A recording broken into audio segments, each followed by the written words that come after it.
And there it Still is. a My man's top got tip. the We ready? names on there now. I put the names back on there, man. Let me get You got this. it, Mel? Let Yes, me sir. get this shit to LA these niggas one more Leakers, time. Sour Milk, No, just damn incredible. all This one's that. been about 12 years in the all that. making, man. Because we sat here and we talked about this shit last week. And again, I just want you niggas to know, I guess Drake can do no wrong, but ain't Nicki supposed to be dropping too? I think so. I think so, man. Fuck that shit. Get to him.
Man. Listen, I can't stand her fans, Whew. but she be rapping her ass off. You talking about I rapping don't for your want to life? say, like, oh my God. I don't want to say, like, when Drake gets features, like, of big names, he gets watched. He don't get watched at all. But He got Lil watched Baby right ran there. him off his song. Nah, he Lil got Baby washed. ran him off his song. Nick ran him off this song. Bro, like, that's wild. Well, I don't want to start the bullshit early, but they're going to have to get the intro at some point. So, Give it to him. without further ado, fuck it, let's do this shit.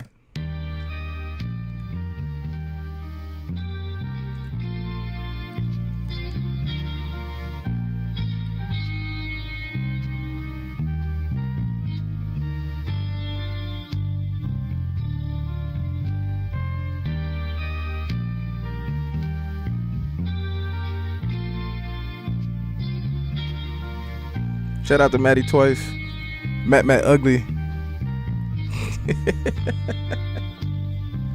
for the intro. Giuseppe, went from the hoop to the Chevy, went from the Chevy to Lamb. Now these hoes call me the man. Went from no hope to broke joke to $1 million man. Now these hoes call me the man. Now these hoes call me the man. Giuseppe, went from the hoop to the Chevy, went from the Chevy to Lamb. Now these hoes call me the man. Went from no hope to broke joke to $1 million man. Now these hoes call me the man. Now these hoes call me the man. You can tell that I'm Man, let that shit run for a few seconds. Y'all ain't never heard this nigga part. like Randy Moss, catching these plays like Randy Moss, kill niggas off like dinosaurs. Strapped with the Uzi, I feel like the Uzi Vert. Scored on the bitch with the sauce, bottle Lambo. Alright, that's enough of that shit. Give it to him, man.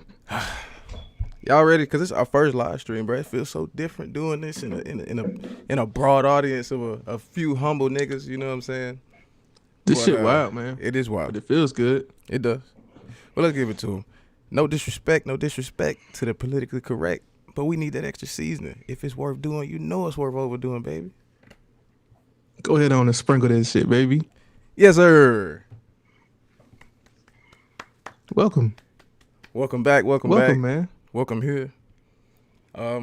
Again, this is the Extra Seasoning Podcast. This is episode 15. I am your vaccine villain, your radical sneakerhead Steve. I'm here with the big homie DJ, the what's up with it? Big Super Daddy-O.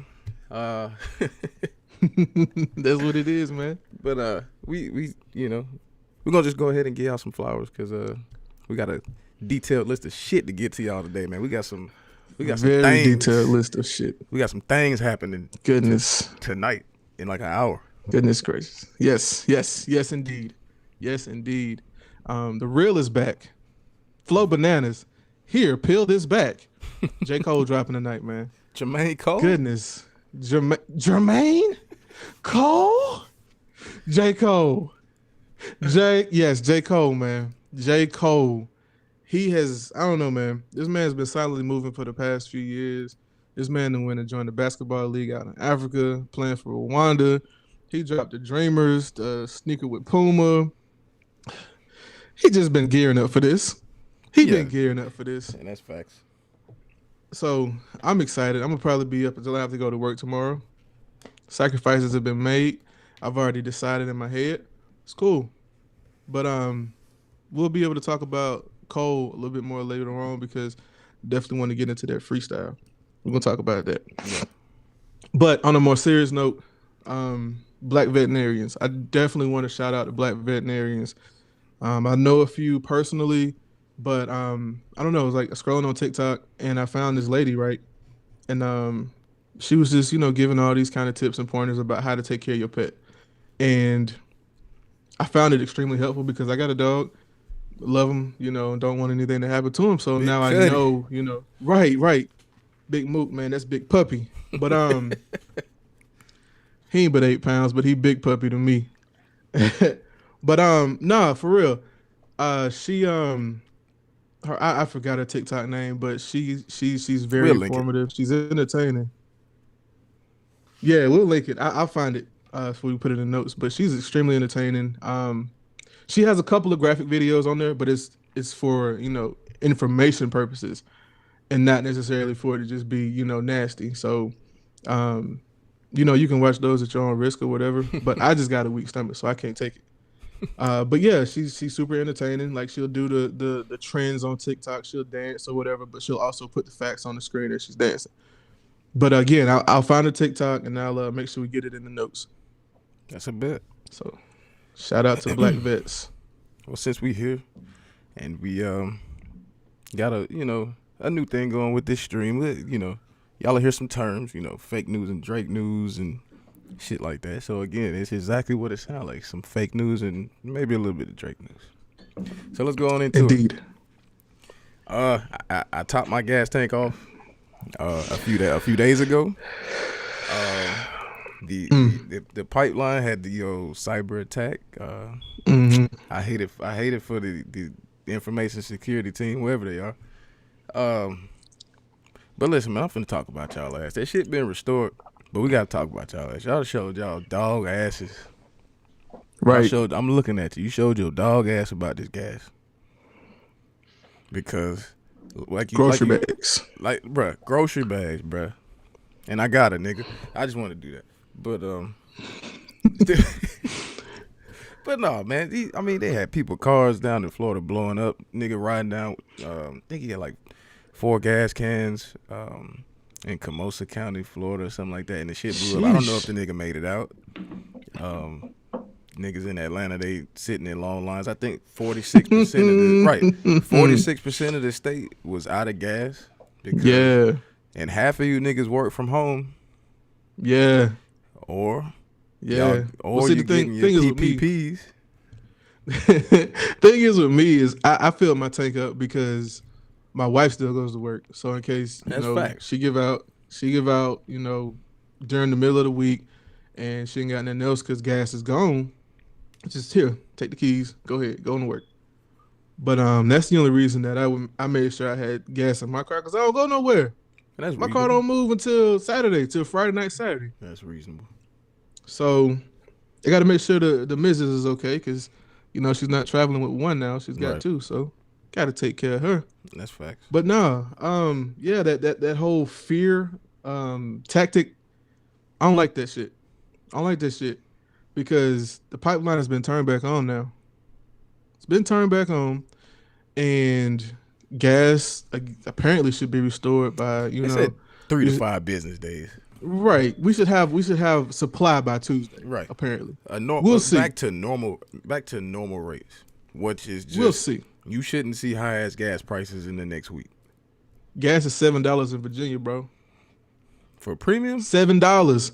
No, I don't know if it's a premium or not, but still $7 is ridiculous. Listen, if you ain't been on my Instagram, at SBS 4K at Deontay Jamil, if you ain't been on Instagram, you ain't seen that shit I posted, nigga better get that Mentos rocket because ain't nobody paying $7 for gas. Fill your Coke bottle up, man. Or you better beat your feet. Shit, either way. One niggas with Teslas is like laughing, man. Yeah, and fuck Elon Musk too. That nigga stopped taking Doge away, man. He took the Bitcoin away, and that spiked. Oh, right, took Bitcoin away. That spiked everything. So right, because he was on SNL and he said something about Doge and it went down. My Bitcoin took a dip. Oh man. I was in there sitting pretty, but it took a dip. It'll be back though. Bitcoin ain't going nowhere. I just want y'all to know Bitcoin ain't going nowhere. If you need a referral, I drop the link. so I can listen. We all gonna eat. That man hustling. We all gonna eat, B. What that man say, you got to know when to hold them, know when to fold them. Yeah. Know when to walk away, man. No, don't walk away from this. Don't walk away. But you had that PPP shit in there. Talk about that right fast, because I got something on that I should. Yeah. That's that pretty please loan, man. Man, them shit. Because niggas necessary for an indictment, or them niggas come pick you up. Listen, all you need is your basic LLC, man. All you need is your basic LLC. I'm serious. All you need is your basic LLC. They got people. These out niggas here, don't have no LLCs, man. They don't. But you should have got that loan to make your LLC. They don't care when you got it. It shit exactly. Bro, like for real, like you go out there, you get your $20,000, and you go pay off a trunk of a Hellcat instead of actually legitimizing your $20,000. And then just in case they do audit, I got the paperwork right here. Hey, why Maya in the chat talking about put me on? put me on loan, man. I swear, that's that put me on pretty please. I need that. That's facts. I definitely need that. Swear. And it's like now the government, because all these different levels of government, like Section 8 and EBT and all that, they all talk to each other now. So they're all working together. Them niggas is cross-checking everything. So if you out here talking about you got a business, but you want Section 8, them niggas got their eyebrows raised. They looking at you. Now, I didn't say that people wasn't doing dumb shit. I just said it was necessary. Because that's extra as fuck. 75% of people who got that did some dumb shit with it. Well, I will say this, though. You're going to be hard-pressed to really get these niggas.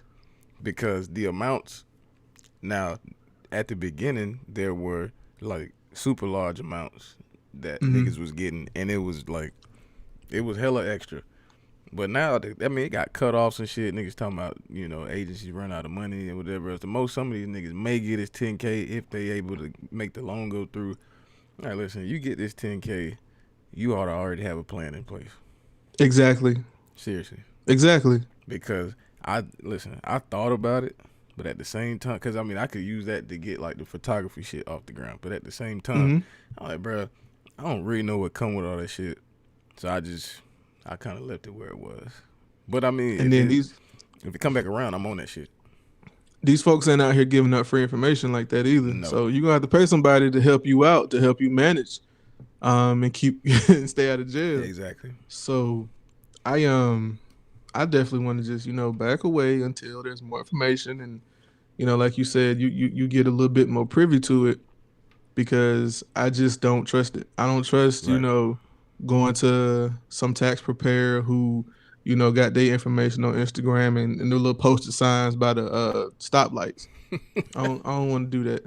Nah, I don't want to do that. That shit been all up and down Facebook. It's this chick that went to school. I guess she was classmates with Maya. She and I mean, I guess she legit. She got an LLC. I did see that, but she's like, oh, I could put you on, get with me and get your PPP started and this and that. And I'm not even. What she say? She was like something about she's not even charging like the first 5 people. She's gonna do it for free. I'm like, all right, okay, well, Yeah, y'all gonna have to. if God put it in I your got to heart. show me something. Right. Y'all gonna have to show me something. I ain't mad at it, man. I ain't mad at it.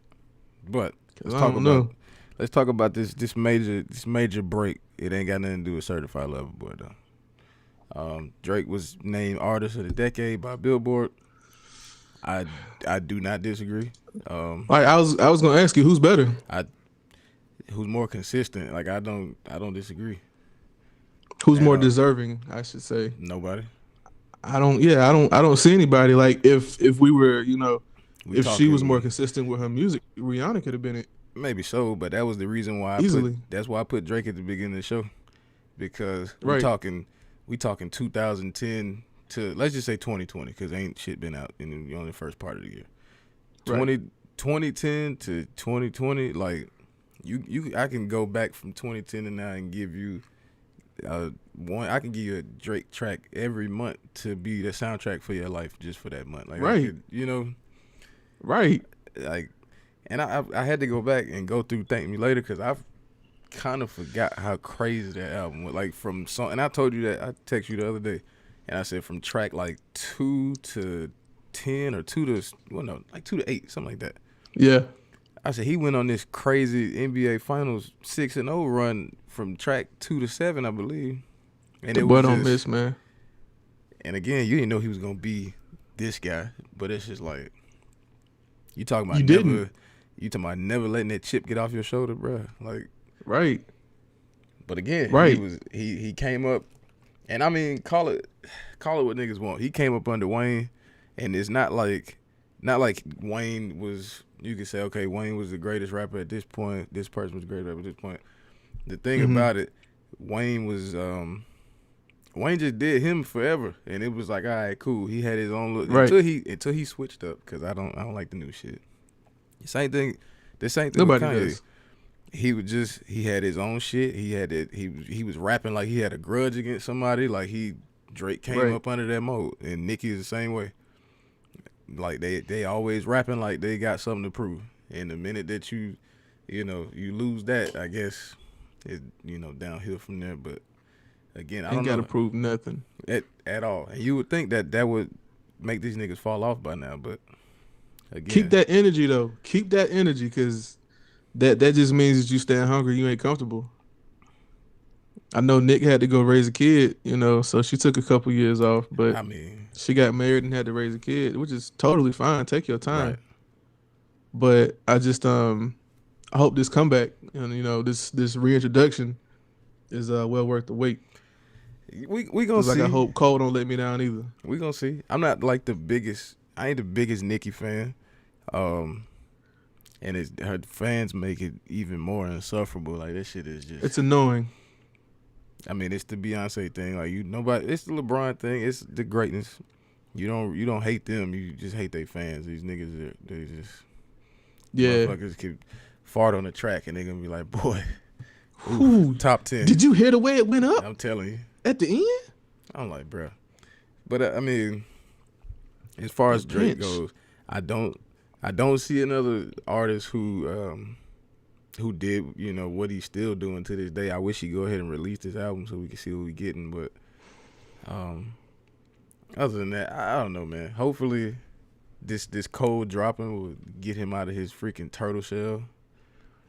I know that's right. He over here watching. Cause watching freaking what you call it videos with Adonis and shit. What we say last week, right? I said that Drake gonna end up missing the window for the summer and missing all these Instagram captions. And I believe it. J. Cole dropping tonight, and folks outside already. So here come them Instagram captions. If I can get Drake's gonna miss out. Listen, if I can get that shit on this stream while we going, I'm gonna try to get that shit up there. I'm telling you,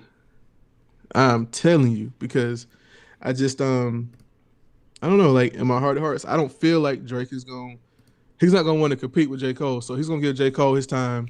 He's gonna give him about 2 months, and then we're gonna hear something else from him. But why not though?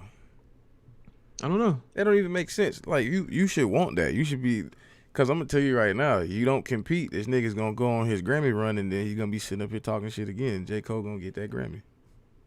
Has Drake ever dropped though with like major competition? I don't know. Not with other males, I don't think. Yeah, I don't think so. I know somebody who's not afraid of his rival. Possibly. That's light skin. I give you that. I'll drop it. I'll drop if you drop, Nicki. I'll drop if Nicki, if you drop. Well, that's probably not even said. You know, what Nick, the Black Eyed Peas say? I'll drop it. Where's the love? I guess. Where is the love? He's sitting up here. Hey, Reed, if you come back and you put out a single, I'll drop. I'll do that. Like, why are you trying to make your voice sound like his? That's exactly what it was. Appreciate that. That's exactly. I don't know if I appreciate Listen, that, man. That's that shit. You know it. I guess. But again, the man gonna sleep. He gonna lose his turn. Of course. Because Lil Baby and Dirk dropping. Not excited for that at all. What? The hero in the voice? No. I guess. I'm not excited for that at all. I guess, man. Because, again, we had this conversation a few pods ago. Like I'm just not I ain't a Lil Baby guy. Like he got his place, but it's like, and Dirk got his place, but them two, I can't get with that shit, man. That it feels hype. And it's like I be trying to see what everybody be seeing, but I'm like, that's just like Herbo. That ain't the same level, obviously, but I'm just saying you got fan bases. Not at all. No, I'm just saying you got fan bases who gonna ride for niggas no matter what. And so, when it's stagnant, because right now it's stagnant. Like you ain't had no Kendrick, you ain't had no Drake, you ain't had no Cole until tonight.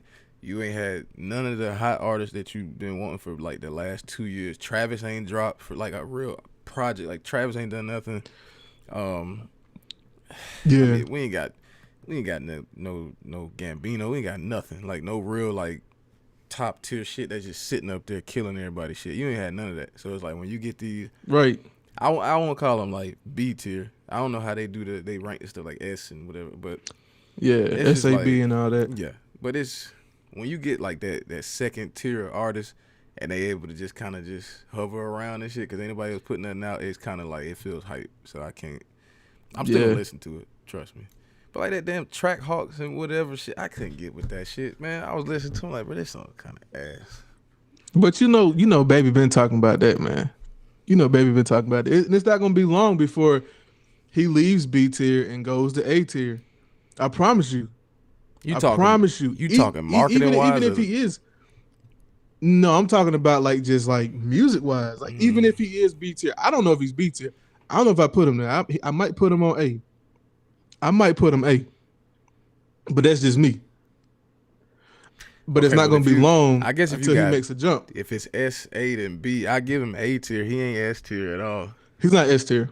Not at all. And I never see that happening because he's linear as hell. There's nothing about his style that tells me, okay, he going to be able to jump on anybody's song and make that shit take off. That's Drake. That's Old Wayne, that's Nicki, that's Rihanna, that's Jay-Z, that's like it's Kanye. Cole, Kanye, not like people like that. They style is not linear at all. They can, they can get in with the best of them. All right. Look, you hit this man on Calvin Harris song in 3 months, and you tell me the same thing. That's fine, but I don't think. Okay. He could be on a song with Calvin Harris. On a song with Billie Eilish. He could, and look, and that's fine. He could be on a song with her, but that don't mean it's necessary. Just like when I said when Drake put out that little that little foo-foo, he put Scary Hours out. And Lil Baby, I was vibing like hell. Then Lil Baby came out. I said, God damn, this shit is unnecessary, bro. That's what I'm talking about. Shit like that. You be like, bro. Hey, man. Why? Hey, man. Say, man. I ain't tripping on Baby no more. Listen, I'm all for him getting his money. I feel like we been there, done that. I need him to, he don't have to switch up. I need him to get off. It's kind of like when you talk about the Baby. His same shit. The one time he tried to venture out, it was like, nah, bro, just, they scooted his ass back over. Be like, nah, you don't. When he tried to pretend he knew how to make R&B and shit like that, be like, stop, don't. Nah, come on. That come on. True. And I'm looking at the comments. He said that I think the bigger picture really helped. So I guess with that, it's more so about what aspect, because I guess it maybe helped with his household name ability, maybe, because he started getting more commercials and shit like that. But it's been plenty of songs like that and better. Like I said, I think because you got a lot of artists that ain't putting music out right now, you just in a situation where, oh yeah, I know that nigga. Oh, I know that face. Oh, I know him. Same thing with Meg. Nothing against Meg, she fine. But it's like Meg taking the fuck off. It didn't hurt that she got shot. You know, it's like, all right, it's just the relevancy. But the content of the song was okay. I just was like, niggas was really hyping and goating that goddamn song. I think I gotta agree with Cam. I think the bigger picture did help, because it's not like, you know, they was hyping it for nothing. That song was big. Like, that song was powerful. It meant a lot. It did. Especially during that time, because it was like, we've been so used to hearing, you know, just money talk from Baby, right? And then to hear him, you know, get mad about something.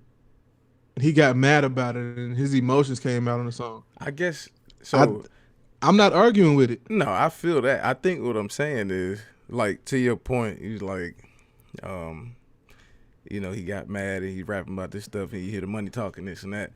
Problem is, and I think maybe it helped with us, but for other people, they kind of looking at it like, okay, your lyrics are direct, like, it's just the antithesis of everything that you be talking about. So from him, it don't work for a lot of people. You be like, okay, I get what you're saying. That's a cool song, but they boosted the shit out of that song, and it's like, okay, you don't want to shoot the messenger, but you be like, hey, in about 10 days, you're gonna go right back to the other shit.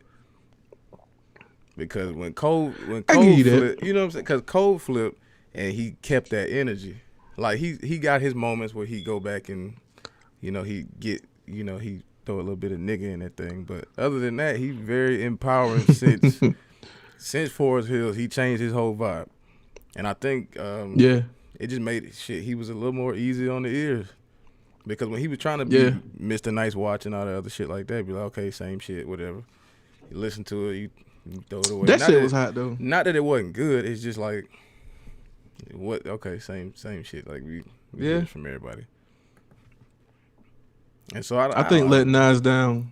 I think Let Nas Down, when he wrote that song, crazy kind of flipped him. Right. Flipped him. I think that's what changed J. Cole into the J. Cole that we know today. Right. Because he was like, and me personally, I wasn't a big fan of that song either, Workout.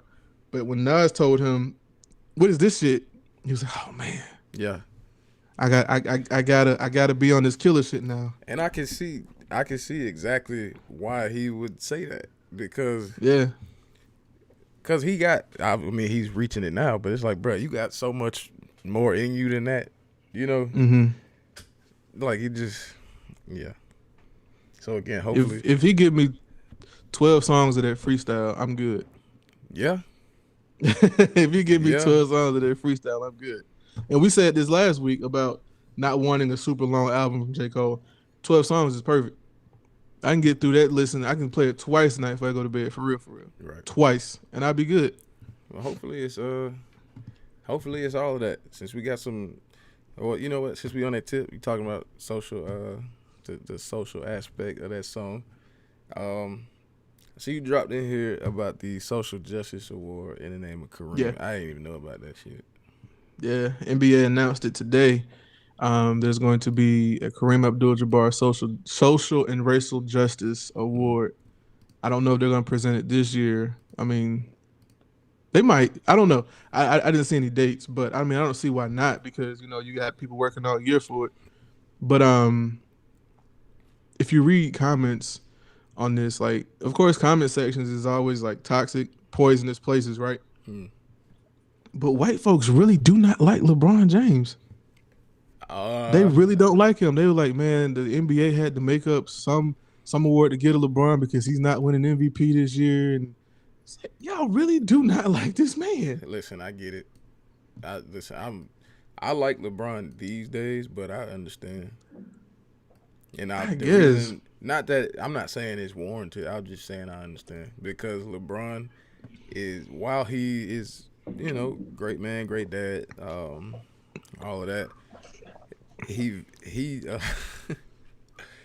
nigga sometimes, man. He wishy-washy with his shit. Like, some days I like to be informed, and I don't speak unless speak unless you spoken to, speak unless I know what I'm talking about, this and that. And then some days LeBron be on Instagram wilding. And so white people not gonna let you have two sides. That's like, they want who they know, and if you not that, you know what I'm saying, then it's gonna be some shit.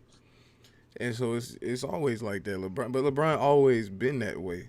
So again, in your old age, you start, growing into yourself, becoming the man you supposed to be. So that's who he is. He's like, shit, I'm gonna say what I want to say. I'm gonna stand up for people who don't have a voice. I'm gonna do some of that. And again, it's to stick to basketball. It's, hey, it's not why I follow you. I didn't come here for that. I just want to see. It's like, bro. At the end of the day, you get what you pay for, man. You don't give niggas money. You know what I'm saying? You don't give niggas money and then get mad when they do what niggas with money do. He's gonna talk his shit. Right, exactly. LeBron probably should get MVP every year. We already know that, because look at the Lakers now. I'm gonna be real with you. I see Jokic. I see all them other people that the NBA is talking about right now. But this man, Russell Westbrook, this man.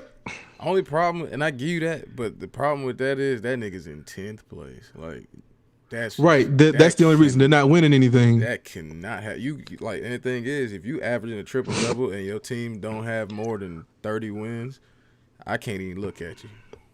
Bro, he's averaging a triple double for the past few seasons, though. Yeah, nah, that's facts. It just feels, at this point, if you're not winning, it feels forced, and it's like.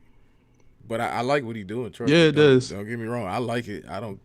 You're not gonna hear me say, oh, he's trying too much and the teammates letting him get rebounded. Nah, I like what he's doing, because people will tell you, oh, it's not that hard. His teammates, let him get the rebounds or this and that. Bro, you niggas have never played 2K if they say that kind of shit. Niggas still have to make buckets.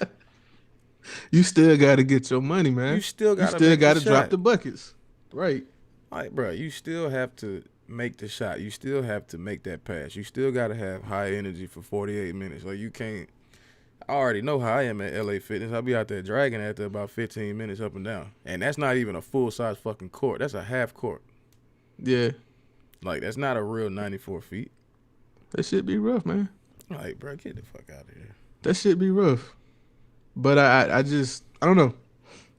I'm usually like, on whoever's first and second, I'm on their train, right?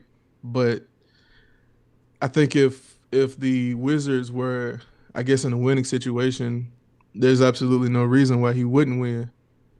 Absolutely no reason why he wouldn't win, because this man, I don't know if people, like you just said, realize how hard it is to average a triple-double. Like, you have to put up your numbers every game, and you can't take no days off. Like, you can't have a bad game because your numbers is going to drop. If you go out there and put up 24, 10, and 2, he just took a tank. Right. It just dropped. So, it's like you said, this man got to have high energy 48 minutes. Right. And that's tough to do. So that's who got my vote. And I'm not a Russ fan like that. I would give it, as of right now, I give it to Donovan Mitchell. But I don't. I don't even see that happening, but I'll give it to Donovan Mitchell. I see Cam said he ought to get.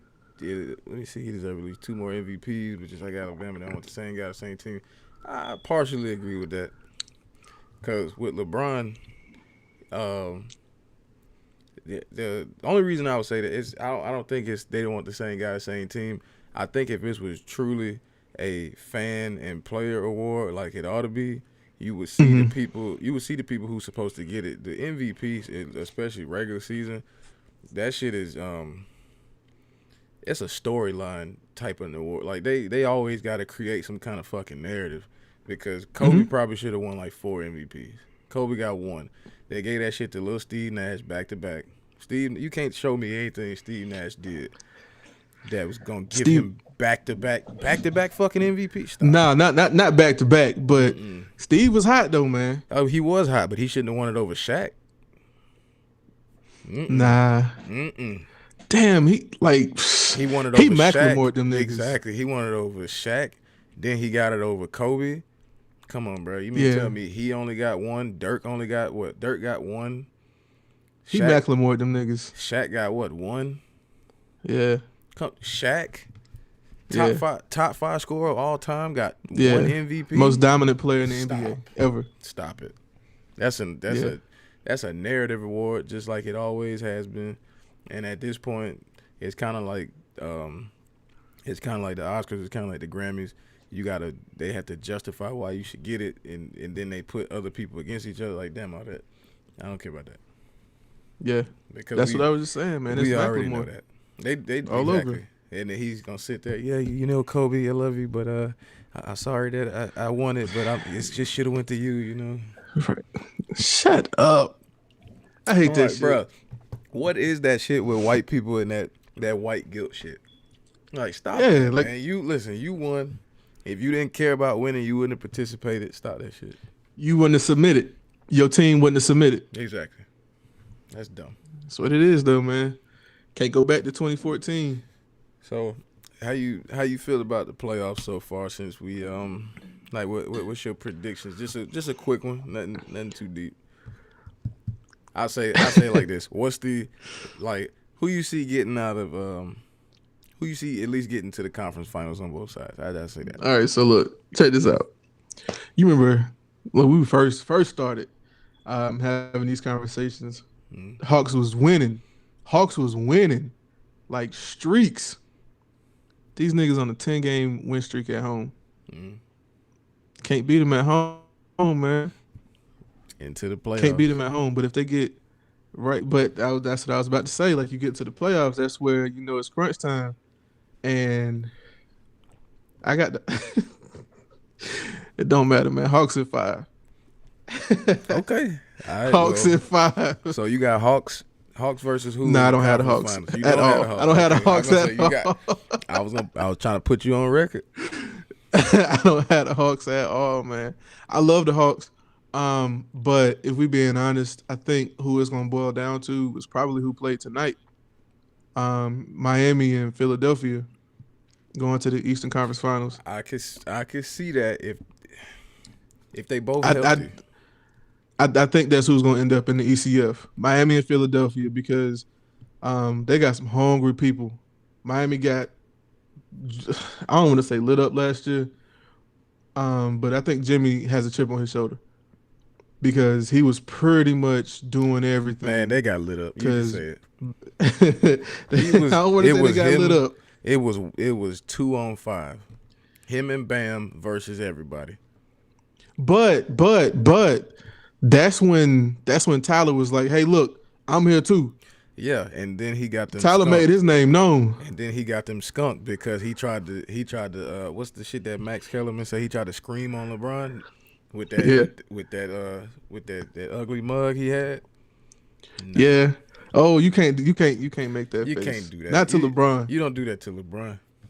Not to LeBron. As soon as he did that, that was a last dance moment. I took that personally. And then he came out there and had a triple double in the clincher. So if Jimmy did that, fine. Of course. But LeBron ain't gonna let Tyler do that. Because you not like you don't. First off, you not one of my peers. You not like that. Stop that shit. Yeah. You was in a music video and a nigga used your name in one song. You can quit that shit. He wrote a song about you. Niggas been calling me King James since high school. You could quit that shit. Yeah. Because if Tyler Hero didn't go to Kentucky, I don't even know if he make it to the NBA. Just gonna be honest with you. It's a pipeline thing, and I want to have that conversation that was too. It's a pipeline thing because that was definitely an easy route. Because the reason that I say it's a pipeline thing, because you just look at how much talent is floating around the G League. Now you look at how much talent is floating around the G League and how much talent is floating around overseas, and because they didn't go to these D1 colleges, they may get the look. It may take them longer, and when they do make it to the league, they at the end of the bench. Yeah. Like, dude, like Taylor Horton Tucker, we know who he is now because he got his opportunity and the Lakers wanted to hold on to him. But other than that, if he was like, dude, if Taylor Horton Tucker went to Kentucky or Duke or I even give you Georgia Tech. They ain't really been shit in the last few years, but I give you Georgia Tech because they D1, they ACC. He would have got that look. And because he don't get that look, you end up going, second round or you go later in the draft or I'm like, bro, a lot of these dudes is lottery picks. You just wouldn't know it. So if Boogie didn't go to Kentucky, you think he'd still be floating around? No, I think he would have made it because you can't teach size and you can't teach that attitude. But Buddy don't stay healthy. I don't think he's like a JJ Watt. Buddy didn't finish the season. And neither is AD.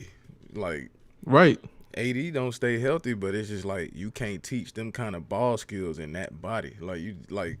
You can see that. That man 6'11" with guard skills, shoot threes, could bring the ball up.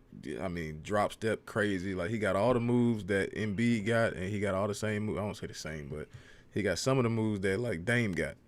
He can move the ball around. To be 6'11" and move the ball like that, drop step, Euro crazy. He could do that. What's that shit called? That jelly shit. He could flip the ball out crazy like LaMelo and shit from the free throw. I'm like, bro, you can't teach that shit.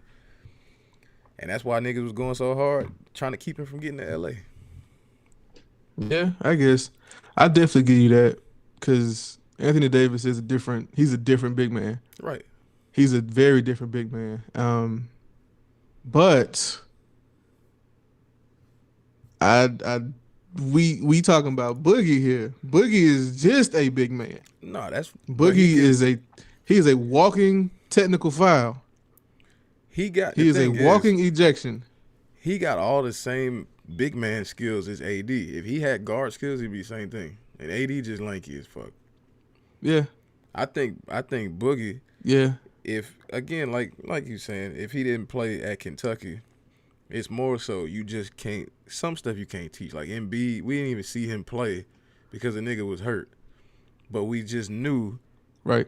That you can't teach 7'2". You can't teach 7'2" big man with ball skills around the perimeter that can shoot threes and drop step like Hakeem. Like some shit you just can't teach. Because the reason I say that is because you look at if we were talking big man, like Frank Kaminsky when he played at Wisconsin or something like that, trash. Still in the league, but trash. He just big. He's white, and he went to one of those Big 12, Big 10, Big 12, whatever the fuck. He went to school out there. You got to see him a lot. He ain't that good. He always at the end of somebody's bench. Myers Leonard, kind of ass, but he out there. Myers different though. He kind of ass though. He has a shot, but he has a shot.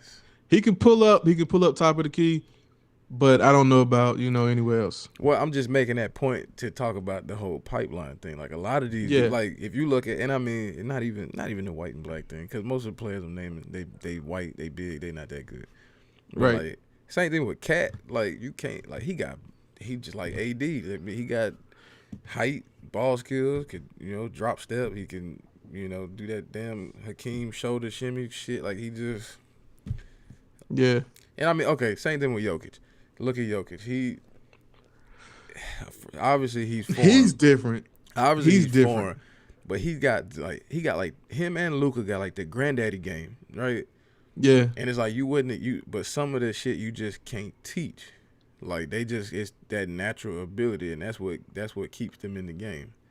Because Luka got to have the slowest fucking crossover I've seen in my life, and you be looking like, how the hell can you not guard that shit? I could probably guard that shit, but again, you can't touch niggas now. So I think that's what helps him. Cause you can, I mean, if he played, and I hate to do the whole back when it was this and that, but if he played, I just say in the early 2000s, he played in the early 2000s, that nigga be on the bench. Definitely. Because he's too slow. And they had a lot of slow guards or whatever. I guess he's small forward, but they had a lot of like small forwards and shooting guards that were slow, but they were kind of stocky and shit. They had to play through a lot of contact.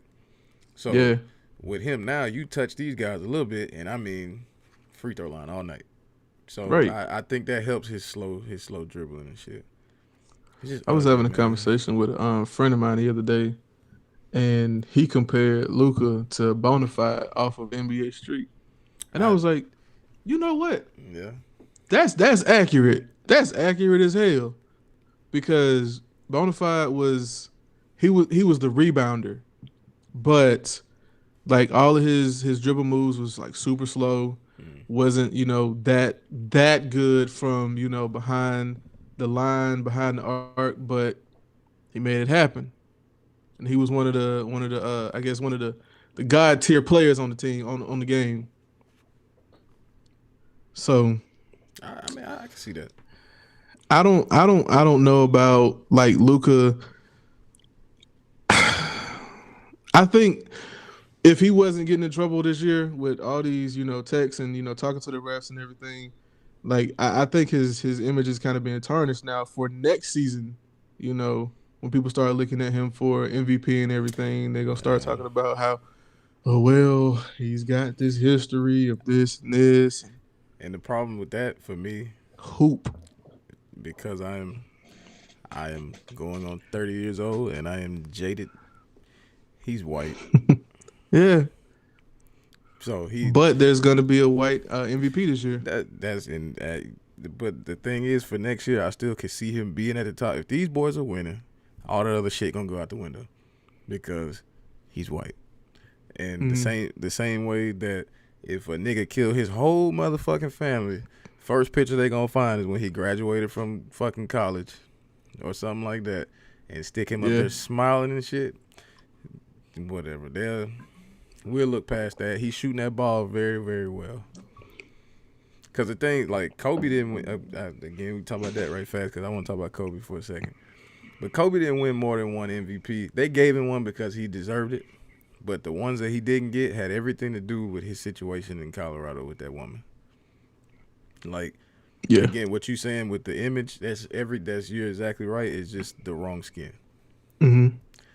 Because there's no reason Kobe should have been averaging 30+ a game, 6 rebounds, 5 assists, 2 steals a game, and don't get MVP. Stop that shit.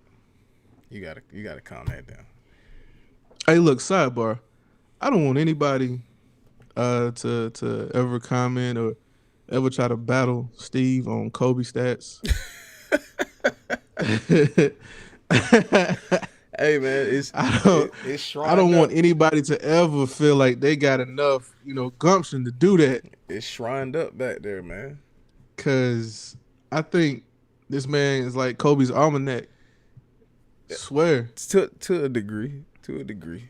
But again, anytime Kobe, was at practice and he kind of twisted his ankle, Steve knew about it. Hell yeah. Let me see if I can. Steve knew about it. Can we get it up there? Hold on. Bro, the shrine, we see the shrine back there. The book, the shoes. Yeah. I don't want anybody to ever argue with Steve about Kobe. He nicknamed his son Bean. Hey, listen. That's the one where he ain't up here no more. But I put the thing back down there. But you know what? Since we talking about Kobe, my boy is finally getting in the hall. Wish he was here to see it. I know that's right. Very somber moment. It is what it is. I'll be up there snot crying like like old girl. But it is what it is, man. You know, I'm happy that he's getting in there. Right. Michael Jordan is gonna do the induction. He's gonna do the speech, Mm-hmm. and hopefully it's a good one. I don't know what he got. I mean, if he pulled like some kind of something that Kobe had prepared and shit and mixed that in, I'm really gonna be fucked up. But, Definitely. But hopefully it's good. I feel like Jordan gonna speak from the heart, and he's gonna make you proud. I hope so, man. I hope so. Cause again, it's Kobe, man. I don't know. I still get chills looking at his shoes and shit. You know, like it's just it is what it is. So in his passing, is there anything that you read about Kobe or seen or anything that give you like a different look on him? Since he's been gone, anything like that? It's just gonna always be that tenacity, man. Right. There's gonna always be that tenacity. Like, he was fine working with what he had, and he was fine with calling out what he had. Right. Just because, he's like Jordan said, I've been there. Right. I'm trying to make sure you get there. I'm trying to make you better. So, when he was in practice, the whole "you soft" thing, I knew Kobe was different then. Like, you told this grown ass man he's soft to his face. So, story, I was just looking at Lou Will. It was Lou Will and Nick Young.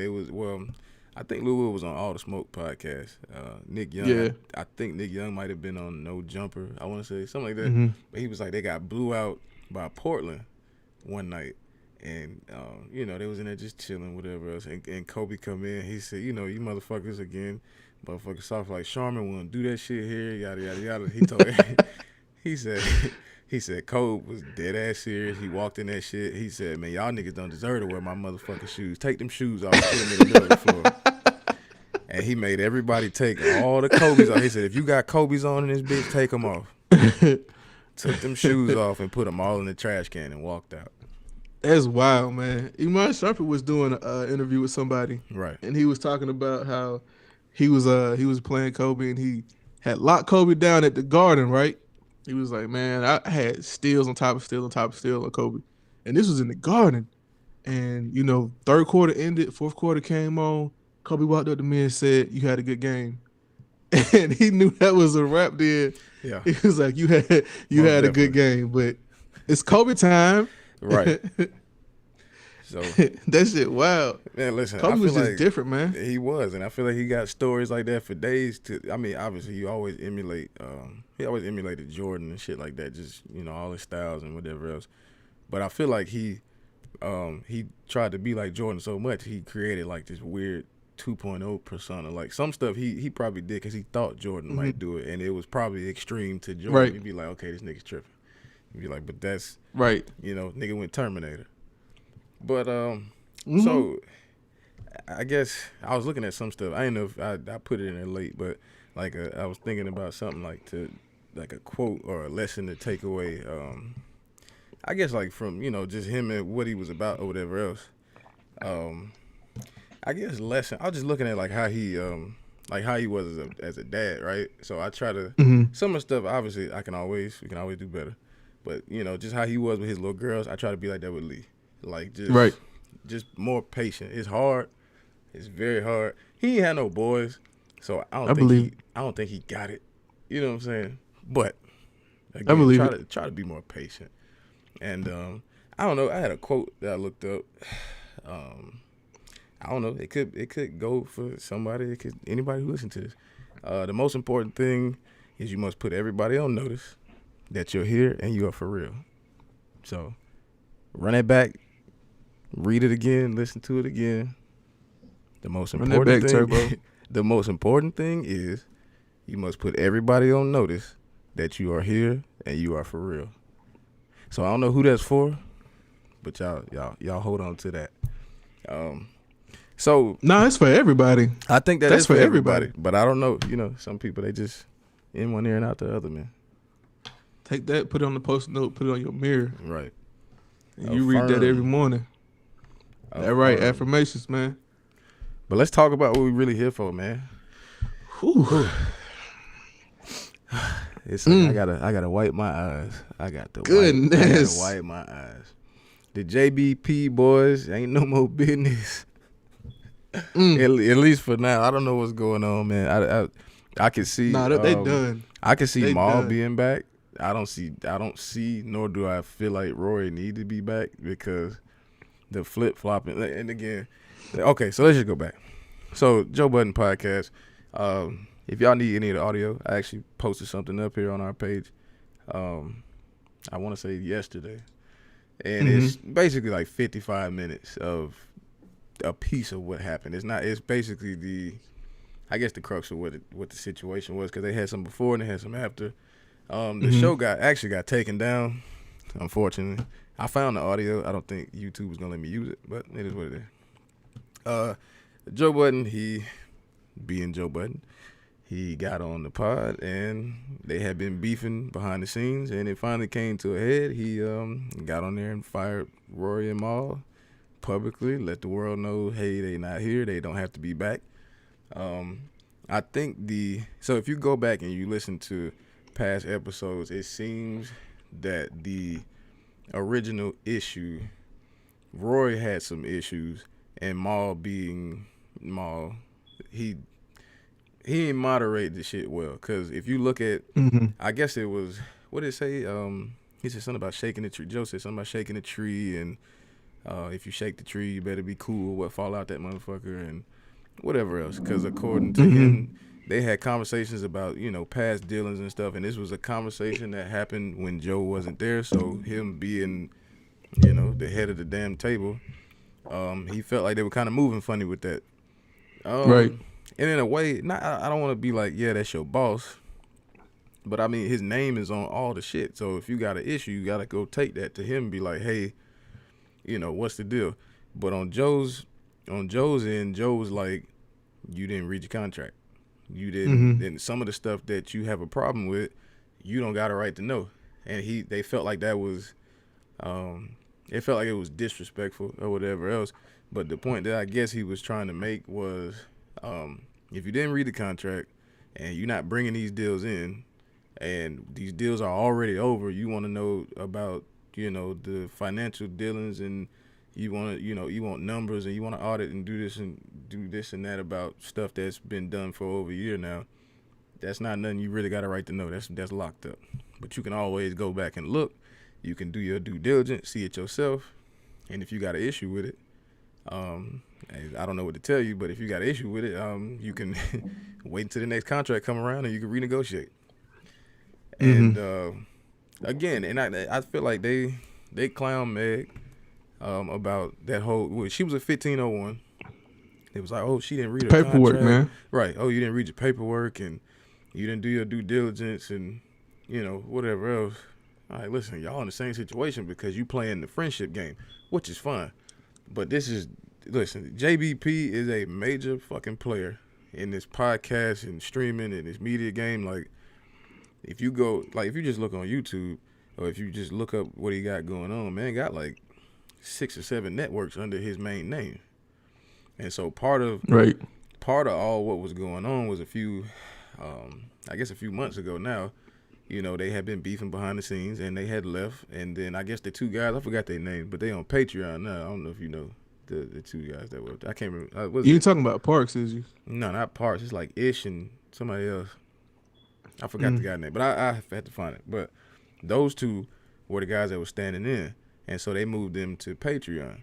They had an issue with that. They wanted the show to basically go offline with. Yeah, they wanted the show to go offline while they settle stuff, and I'm like. Again, the main reason that we get into some thoughts, but slowing down the money, right? And I get into my thoughts with this. The reason that I was pretty much backing Joe about the show from jump is because, like bruh said, he put his everything into this. If that shit goes down, it's over with for him. Y'all can leave and go figure out what y'all want to do. This is his life at this point, and he's employing I don't know how many people. If he stopped making money, he gonna go bankrupt. Like he can't go down for 6 weeks, especially when you got an audience as fickle as people are. on Mm-hmm. YouTube. The minute they hear something they don't like, or we in a culture of, if you ain't doing it, somebody else is gonna do it. They just gonna step up and take your place. Right. And that's just how I felt. I think it could have been resolved if they had not gotten back on air until they truly had fixed their beef. They came on because, in my opinion, they saw that the guys that were stepping up in their place were starting to gain a little traction. They To fit. You know what I'm saying? They were starting to fit the mold of the show. Mm-hmm. And I think that's what after I started watching that, I think I looked at a video Act put up. Act said the same thing. Act was like, first off, these niggas mesh well. They already got the chemistry that it took y'all a while to build. And I think that they came back because they didn't like that. But again, I don't know how you feel. I know you did you listen to the video or listen to the audio? I did. I got a couple things to say. One thing is Joe had to handle his business because, I mean, obviously, like you said, his name is plastered all over, stamped all over everything. But I don't know if, like, this whole public hearing was the best way to do so. Like, if you gonna fire them niggas, just fire them niggas. Make an announcement on the show saying they're not gonna be returning, and leave it at that. You don't have to go on this whole Joe Budden, New Jersey type spiel about, well, these niggas and all these niggas. And I'm like, all right, cool, whatever. But if you look at it, historically speaking, Joe ain't been good in trios, man. No, not at all. Joe ain't fit in the trio. Like, I feel like he needs to take the Joe Rogan route, because when he was doing his pull-up show, the interviews is perfect. That's perfect for Joe. But when he was on Everyday Struggle, that was a hit until it wasn't. Well, the thing about Everyday Struggle, it was, I think creatively it just wasn't never gonna work. They Complex got their way of doing things, and everybody know Joe Budden is Joe Budden, and he ain't gonna be nobody you want him to be. And that's right. To the point that you made about how he handled it. Everybody can, you can always handle it a different way, and I think I didn't put that in the damn notes. I meant to say that though. I think the problem that I had with them was, it's not that you being sensitive. You don't have to like how somebody's doing something, but I think you also got to know who you done got in bed with. And if you're going to be sensitive to certain things people saying or how they moving, it's Joe fucking Budden. Like, Very true. I mean, listen, Joe always been like that. Loving hip hop, he was like that. Complex, he was like that. I mean, Slaughterhouse, he was like that. Like, that's Joe Budden. Very true. And I was just about to mention Slaughterhouse also. He was in the group then. Right. Niggas they got along, but they didn't. They didn't really care to work together. Then he went to Revolt right after he left Complex. He was like, Diddy picked him up on Revolt, gave him State of the Culture. It was him, Jenks, and Remy. Mm-hmm. That show didn't last very long either. No. Because at the end of the day, that's Joe Budden, and he got a strong personality. Like, he does. He the kind of nigga that's gonna intimidate a lot of niggas, right? Mm-hmm. So, like with and I don't have much of so my only issue with Maul is he's a fence rider, because Maul is the kind of guy to, I'm gonna play humble, but I'm still gonna name drop, and I'm gonna play humble, but I'm still gonna make sure you know what I'm wearing or what designer I know, or that's just some light shit. I already heard that Drake record a couple months ago. I'd be like, he's that guy. And it's weird. So I'm like, okay, humble brag, right? So because he's the humble brag fence rider type of dude, he did not know how to moderate that situation between Rory and Joe.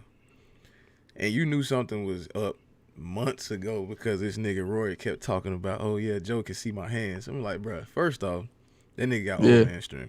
2, that nigga is a former drug addict. You don't mess with people like that. That nigga is already a superhero. You see what that nigga did to them kids in that car that rocked? He is a supervillain in remission. Certain shit you just don't do, bruh.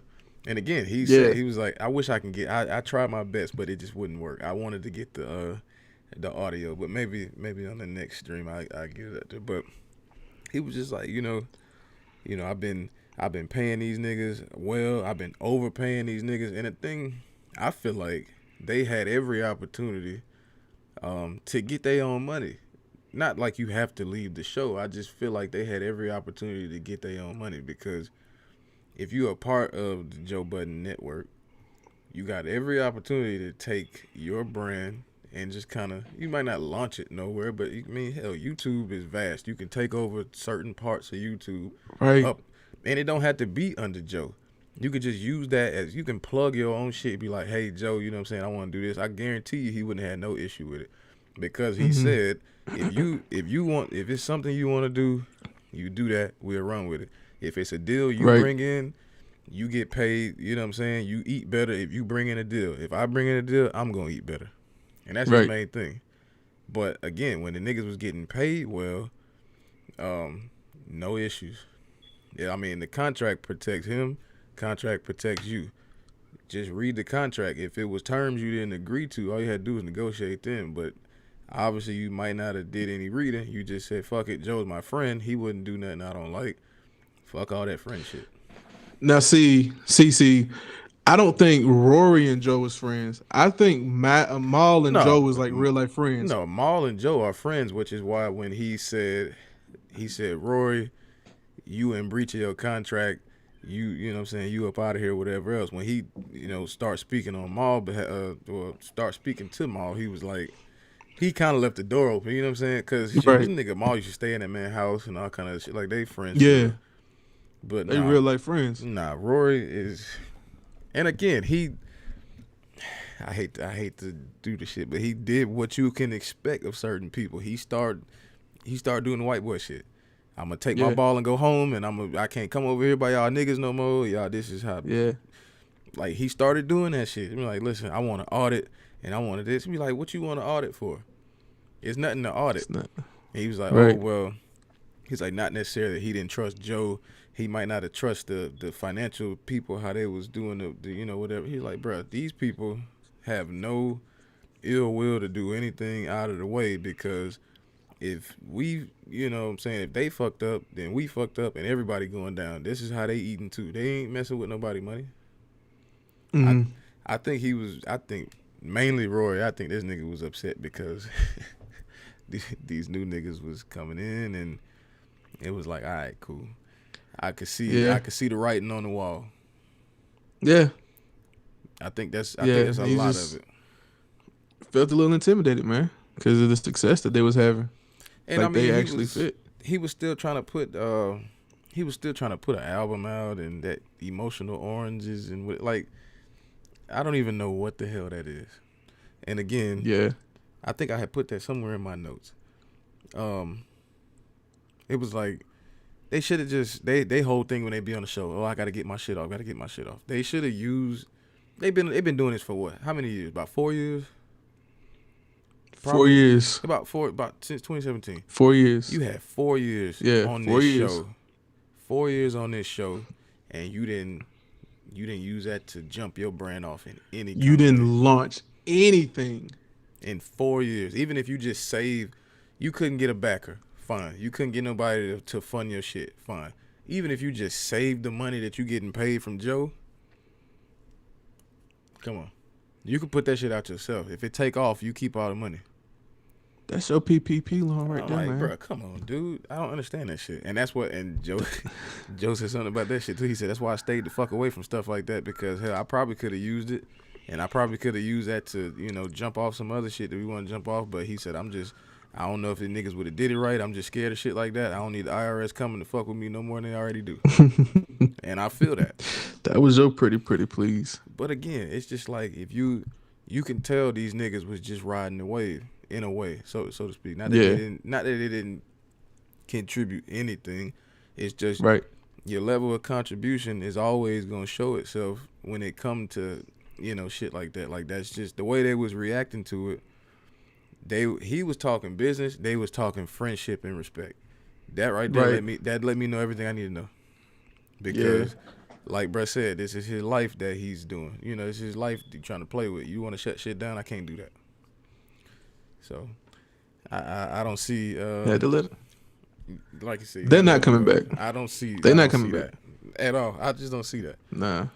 And the thing is, everybody. I saw a lot of people saying like, "Oh, Joe killed the show off and this and that." If you feel like Joe Budden killed off the show by getting rid of Rory and Mal, you haven't been watching the Joe Budden podcast.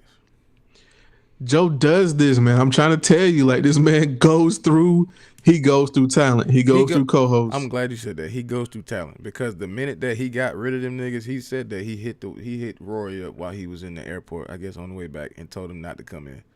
He had already had 2 more people sitting in ready to go that day. Right. He goes through talent. Like listen, this man, it's not nothing that you do is going to stop Joe's paper. And he didn't miss I'm trying to tell you that. He walked away from Diddy checks. Right. He walked away from Spotify checks. He walked away from Slaughterhouse checks. Nothing you do is going to stop this man's money. So, right, exactly. He walked away from Love and Hip Hop checks. Nothing that you do is going to stop Joe's money. He's going to find someone to replace you. Nobody is irreplaceable to Joe. You guys are you're not indispensable. Yeah. So I don't know exactly I don't know exactly what they were hoping to gain from I guess making that man flame up and shit, because that's all they did. They frustrated him to. That's the thing. This is why I said I felt like it could have been handled. Obviously, he could have, like you said, he could have probably did something different. But when you, how can I put it? When you own it, you do what the fuck you want. You know what I'm saying? Not like you do what you want when you popping, but when it's yours, it's his name. Yeah. And like he said, he went to these deals. And he went to these meetings, and he was like, no, I want my guys on here. Well, no, we want you. Well, no, I want my guys on this. Well, no, we want you. He said he went to the fight. They wasn't having it. The deal wasn't going down if it wasn't just him. He'd be like, no, you the talent. We don't know those guys. And I get it. You trying to give niggas a piece of the pie. That's where the contract come in. You get him to sign a deal, and then when the contract come down, you negotiate, hey, this is what I want. Mm-hmm. So if it's something in the contract you didn't like, you speak up then. You don't just sit down and sign shit. I don't care how long you've been friends. That's not how shit works. You got to have somebody look at your paperwork, man. Not when it's that much money on the line. This man got, I don't know what it's worth, but you don't get a network on YouTube like that and get all type of collaborations with these different brands and shit. Cash App. Sitting up here rivaling people like Revolt, because obviously he's not on the level of Diddy yet. But I mean, you give this nigga time, I think he's gonna get there. Just off facial recognition alone, everybody knows who the hell Joe Budden is. I'm like, all right, yeah. But again, you be a part of that. At this point, you fucking your own bag up, because that shit just gonna keep doing this. Controversy sells. Well. Bro. He's already told them. He said, you can't start anything else for another year because I sue the pants off you. And he should. But they can go be guests. No, they can go be co-hosts. And the thing is, if they didn't read their fucking contracts, they may slip up and say the wrong thing and still get sued. Because I'm sure if he's telling him he's going to sue them for starting the show, I guarantee you it's something in there for them to go commit some type of slander. And they may or may not know they're committing slander. They may say the wrong thing. If they speak on a situation they shouldn't be speaking on, they may fuck around and get sued. So they can't go be guests. I mean, it's going to be interesting. But I can see if they try to start something, them getting sued. Because if you leave a show, go start your own show, you know, taking them down in the process. You be like, okay, now it ain't none of us finna get no money, because they'll come watch your shit for like 2 or 3 episodes, and then this shit's gonna be like this. Because everybody knows I'm sure people will want to go see if they popping or not. Like you just said, if you got that wave, you just got it. And I think Joe's gonna end up keeping it. To be honest, because I think with them, like, those dudes are boring. Like, to me. I don't know about nobody else. They just boring. Mhm. Because with Joe, obviously it's the he just got a vibrant personality, so he's easier to just focus on for 2 hours.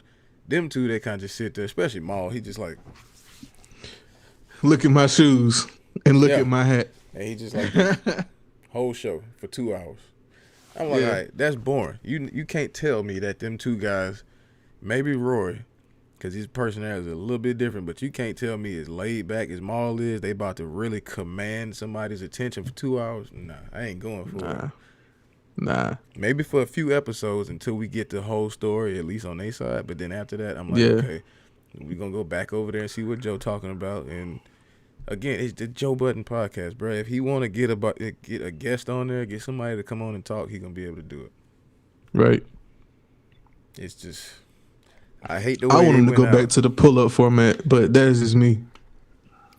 Go back to the pull-up format, do your interviews, because them shits was interesting. I think I remember he did Lil Yachty episode. That shit was interesting.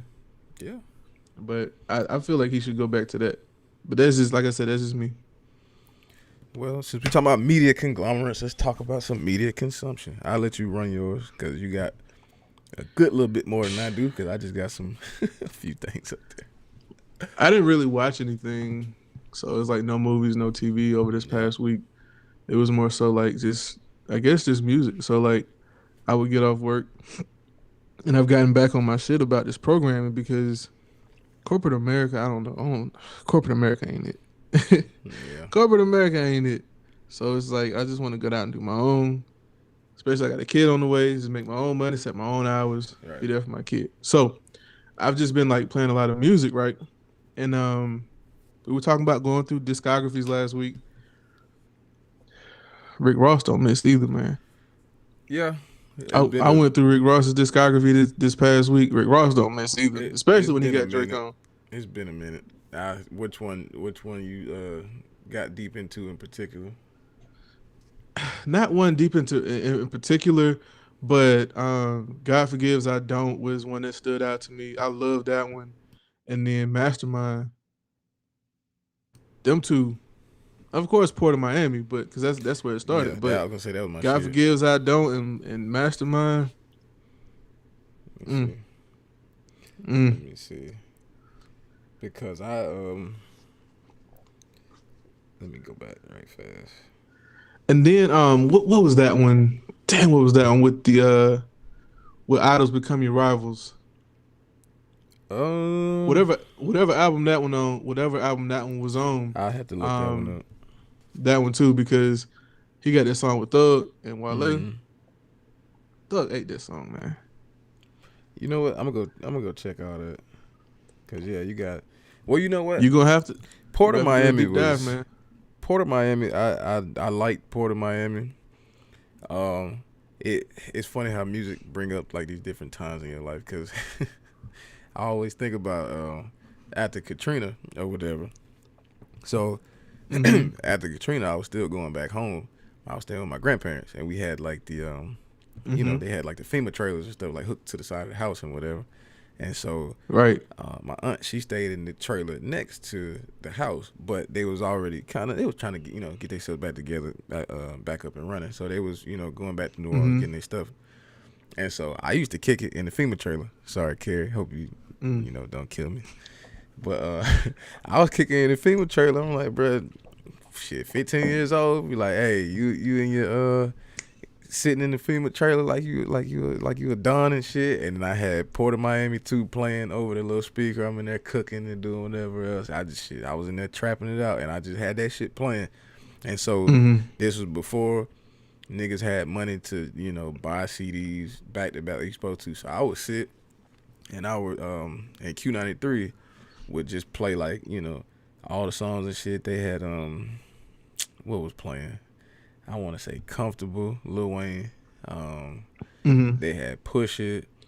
There was Why You Wanna, T.I., shit like that. Just, like the top list of shit. They were playing that. And I had my little cassette tape, and I was recording it, motherfucker. That nigga was not recording on the tape. Yes, I was recording the cassettes, and that's how I would go to sleep. That's how I would go to sleep at night. I knew all them songs back to back. bro. laying in the FEMA trailer in a big ass nice bed too. Hey, he said he was pressing record on the tape deck. oh yeah, man. press record on the Bro, tape what deck. year was this? 2006. Nah, I get that, but still. No, I'm just saying. Tape deck. Yeah, I tell get it. niggas that's what. Yeah. What is that? Yeah. That's Cam gave me the album, right? Oh, Rather You Than Me. Yeah. Good look on that. But yeah, so when you get a chance. Yeah, 14 years ago. I told you about Drake, right? I told you about Drake. And then you went Up All Night. Go back and listen to Ross, man. I will. We're gonna add that to the stream for the next one. Go back and listen to Ross. I promise you're not gonna be disappointed. But while I was listening to Ross, I had what else did I was listening to? I was listening to Wayne, so early Wayne, nothing past like niggas is gonna laugh, but I kind of enjoyed that rock and roll album he had. Sue me, whatever. I mean, it was interesting. Listen, interesting. That's all I'm gonna say. It was interesting. Everybody got taste, their own taste, you know. It was interesting, but I think I listened to everything up until the end. But then I took this out to seal. This shit right here was $100. This is Mac Miller, Swimming in Circles, and I finally played it. I finally opened the plastic. I forgot how much I miss Mac, man. Man, I was at the record store just this past weekend. My mom came down and I was sending you all the pictures and of everything. They had plenty of shit, but I was like, bro, if I pick up all this stuff, I'm gonna go broke. Like, what you pick up though? What did I pick up? You had to pick something up. What you get? What you get? Well, give me a hot second. Entertain them. Go ahead, right man. Fast. Take your time, man. Let me see. I'm about to blow y'all mind real quick. All right, so when the wind blows, who blows it? I had a few. Let's see here. I had some. Let's see. Can they get that? Okay, we got Tina Marie. Okay, hold on. Let's see. Some of these I picked up as a Mother's Day gift. Mm-hmm. She don't have her record player yet, so okay. I said, you know what? I'm gonna get some burn out of these right fast. Right. Okay. There we go. Okay. Some of that Evelyn King. Right there. Otis. Gotta get that Otis written. Otis. I say them for last. Hold on. I know this man was shopping. I know Courtney like that right there. Oh yeah. Yes, sir. Yes, she will. That was mom. She loves her Commodores. She loves her Commodores, man. Yes, sir. Right there. Let me give you some of that urban. This man went shopping. Hold on. The elements. We ain't done. Here we go. I got a little bit of everything, man. Got that Louis Armstrong. Hold on. Let me get some of that Gap band. The Gap band, bro. Let me see. We ain't done, my boy. We ain't done. I got it all. Hold on. With Uncle Charlie. Some of that Gorillas. Had to pick up plastic. Yeah. Did you get Plastic Beach? I did. You know I was gonna get that. I ain't even opened that yet. I knew it. I ain't even opened it. And last but not least, my guy. Yes, sir. What? Some of that John Mayer. What? Oh no, we went in, man. I guess that's my media consumption for the week. John Mayer's in Tuxedo, right? I think he's one half of Tuxedo. Yeah. Check him out, man. Check him out. But I got a list of. I got it all. I got a list of things that I want to do though over this next week. I want to sit down and watch Yasuke. It's on Netflix. It's anime about the only black samurai. And then I've been seeing everybody talk about Invincible, so I gotta watch Invincible. And I gotta watch that Demon Slayer movie and catch up on the Netflix Demon Slayer. But I want to watch Tenet too, so I got a lot to do I over got this next week. I got a lot to get into. If y'all still on the stream, man, get them likes in there, man. Get them likes in there if y'all on the stream. But I definitely plan on watching Tenet. I plan on watching Tenet. I plan on watching Ted Lasso. I think I might do that tonight. I don't know. I just think it's gonna be funny as hell. And let's see. Haven't seen Without Remorse. It'll get there. Still ain't watched it. Maybe at some point. I don't know. I revisited Thank Me Later. Obviously, we talked about that. Nikki really did get off as usual. What else? I've been paying attention to this shit. I hope the Lakers really can get out of this play-in game, but it's looking like they gonna be stuck there because I'm watching Portland right now, and Portland looking like they might pull this off. So if they win this, it's pretty much they in the play-in game.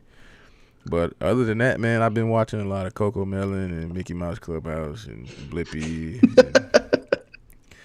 And, what else? Mashing the Bear, Doc McStuffins. Listen, man, I know all them theme songs right now. I could really give it to y'all, but I ain't gonna do that. But other than that, I ain't been checking out a lot, man. Mother's Day was good. I don't know how was your Mother's Day for your wife? Amazing, man. Okay. Amazing. That's good. Got everybody together. Well, got everybody to shoot a video. I put together a little video for Courtney for Mother's Day. You know, just everybody shooting their cannons off for the gender reveal. It was real nice. I got the I guess the reaction that I was looking for from her. So that's good. Yeah. That's good. Mother's Day was good over here, man. I was in heaven, my boy. I had my wife here, had my mother-in-law here, had my mama here for the first time since we moved over here. So I think she ain't been out here in like 2 years. So and you cook. Right. Listen, man, you know I always do the damn thing, man. And you cook. Well, you had it made this past weekend, man. You talking about had it made? They had it made. We took them to facts though. Cook, gave them drinks, gave them gifts, took them to the beach, did a photo shoot for them, everything. And I'm like, this girl facts here, though. This girl here had a hell of a fucking run. You know what I'm saying? Wedding, goddamn birthday, photo shoot. Goddamn week vacation in New Orleans. Goddamn Mother's Day. All that. Listen. You up next, man. Hopefully, I hope I get something. Nah, June is next month. You up next. Well, we gotta be. June is up next. Like, listen, man, don't leave me hanging. That speculation in the beginning of the show about Nick dropping an album. Oh, I knew it was coming, album, bro. Well, the thing is, she had posted something. So all the damn she came back to social media. Yeah, all the barbs and shit was like, oh, you know, the pink Crocs and whatever. I said she about to drop something. She ain't finna sit out here and, you know, not do. Bro, nothing. It's 23 checks. Damn, she went Chris Brown on you. 23. Chris Browned it. 23. And Gucci Mane and Lil Wayne is all over it. Well, damn. That's wild. Gucci Mane and Wayne is everywhere. But you already know, got that Cole. So Cole is about to be in rotation. And I'll play Nick tomorrow. Well, hopefully gotta show love. So hopefully it's everything we want it to be. I don't know about 23 songs, man. I don't know about that. Well, we'll see though. I don't know. Well, let's give them some black businesses before we wrap up. Yeah, what you got on the black businesses? Got my player partner I went to school with, Amber. She started a little sweets catering business called Dips.on-the-go on Instagram. That popcorn, all this shit on there look good. So I'm probably gonna get her to do the baby shower. Not probably. I definitely would get her to do the baby shower. But yeah, so check out Dips.on-the-go on Instagram. She's new, so just show her some love, man.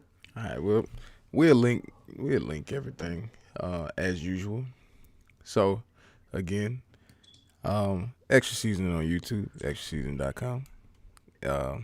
Extra Seasoning Baby on IG, SBS 4K, and Well, you ain't got no apostrophe on IG, so it's Dante Jamil. No apostrophe. So it's just Dante Jamil. Dante Jamil Records. For me, black businesses. This is a lady out in I believe she out in Douglasville. I want to say, but it's the Restore Hair Care. I guess that's her line or whatever. Let me see if I can see it. Yeah, it's restorehaircare.com. And this shit works. I'm gonna tell you right now. So it's infused. This is jojoba oil, hemp seed, castor, grape seed, argan oil, avocado, olive, hibiscus, rose hip, burdock root, horsetail, fenugreek, biotin, vitamin A, B, C, D3, E, omega 3, just all kind of shit. And I use it. You can use it for your hair. I guess if you're losing hair, like your scalp or whatever. But I use it on my beard, and my shit been on 10 since I Bro, using this. She put every ingredient that she could find in that crucible. And she did this. And again, this oil is $20, but she is, well, the shit's over with now, but she's running a Mother's Day sale, and it was I forgot how much it was all, but I got 3 bottles of this oil. It's $20 a piece, but I got 3 bottles for $39. So word. And again, this shit works. I don't know if you can see all of it. Focused quick too. Yeah, all of what's in it. It's yeah. It works. So again, she put everything in that crucible. If you want your beard looking like mine, I'm gonna tell you right now. Go ahead. Everything got put in that crucible, man. Go ahead and get you some. There we go. I'm gonna have to because I'm 31. I need to get my dad going on. Hey, listen, I'm tired man, of this. I'm telling you, you get. I'm tired of this shit. This stuff right here. Let me see if it smells the same. But it's legit, man. It works. So sick of this shit. Black business from last week. Again, Brown Beast Fitness. Michael Lawrence, author of The Awakening. I meant to put that in there, but I will. I ain't gonna forget this week. I'll throw that back in there since we did mention you guys. I will. If you look on what is that? If you look on Anchor, it's all in there. So y'all I forgot to mention this.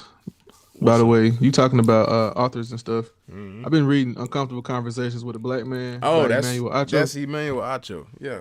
Yes. Is it any good? Yes, it is. There's a lot of tough things that he's talking about. I'm only like I'm not even halfway done with this book yet, and it's like super deep already. But it's Uncomfortable Conversations, man. Okay, well, it's just gonna have to be had. Where you picked that up? It's just gonna have. Mom's bought it for me on Amazon. She said that this is the first part of your Father's Day, and I was like, hey, all right, that's facts though. That's facts. Hey, Father's Day gonna be a motherfucker, man. We gonna talk about. Yeah, it's gonna be all dad everything. So we gonna switch up the format. Special guest? It's possible. It's possible. We're gonna switch up the format just a taste for you niggas. Yeah. I think y'all enjoy it. Yeah. So it's I'm with it. For me, it's gonna be I think it's gonna be the first Father's Day where this little dude understands what's going on. Cause like the past two, obviously he just been like, he ain't been about nothing. He just been here, daddy, whatever. He make his little. Listen, hold on. Cause this thing right here. Let's see. My little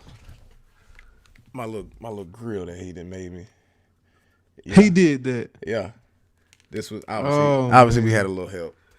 Right, of course. But yeah, man. Oh man, I can't wait. But my God just he get me right every time, man. Got me a dehydrated. I can't wait. So, but I mean, yeah, it was all good, and we switch it up a little bit for y'all. So again, we getting to the end of this here thing, man. I really enjoyed this this setup, man. I like this whole live streaming thing, man. We can snatch this shit right off here and take that shit straight over to Anchor, no editing. This was good. None. We appreciate all of y'all that was living in the chat, giving us some good feedback and everything. We appreciate y'all. Love is love. Indeed. Y'all get us out to your friends, get us out to your family. And, hopefully we can keep this shit running for y'all, man. We could end up doing something like this a little more often. This was good. And, I don't know. I don't think I missed anything. You think there's anything we didn't mention? That's it, man. Well, since that was it, I ain't gonna run it again. I was gonna run it again. I ain't gonna run the intro again. Nah, man. Tell you, y'all, just be checking back, man. You know what I'm saying? We'll be here back with y'all again next week. Facts. Now these hoes call me the man. You can tell that I'm come from a different cloth. Jump on a nigga like Randy Moss. Catching these plays like Randy Moss. Kill niggas off like dinosaurs. Strapped with the Uzi, I feel like the Uzi Vert. Squirt on the bitch with the sauce. Bottle Lambo just to show it off. Driving real slow just to show it off. Feel like the Uzi, my shoulder drop. Fifth of the lean in my soda pop.